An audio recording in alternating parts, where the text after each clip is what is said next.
მოდი რამდენიმე სახლი ვაჩვენოთ მოსამართლეების, რომლებმაც ქართული ოცნების პირობებში შეიძინეს და ააშენეს, ასე ვთქვათ, სასახლეები. თეა ლეონიძე არის ესეთი, აი ეს სახლი აუზით, ეს არის რენდერი, თბილისის მერის ოფიციალური საიტიდან ამოღებული მოსამართლემ შეეძლო და აიშენა სასახლე. ხადია ამას ხელფასით ვერ შეძლებდა. რანაირად ააშენეს სახლი? მოსამართლეებსაც ასწავლეთ. ვიტო, ეს სახლი მოგეწონა? თეა ლეონიძის არის. ეს არის თამარ მეშველიანის სახლი. ეს ხო რენდერია, შეხედე? გონია რომ ეხა ამას ააშენებ და მართლა? აგი თუ არა ააშენებ. სხვათა შორის ეს მეშველიანი ანტისაოკუპაციო აქციაზე და უსამართლოდ დაკავებულ ადამიანებს უმოწყალოდ ამყუნებდა, ან ასე ვთქვათ, ციხეში უშვებდა, ან ჯარიმას უწერდა. ეს უგემოვნო სახლი, მაგრამ დიდი ფული დახარჯა ამირან ძაბუნიძისაა. მაგრამ ძალიან უგემოვნოა რა.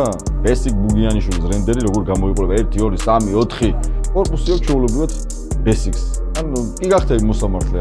რამდენიმე სახლი გაჩვენეთ, როგორ სახლებში ცხოვრობენ მოსამართლეები. ანუ მეშველიანი რომ ან ცხოვრობს, ანუ მურუსიძესაც ცხოვრობს, წარმოიდგინეთ?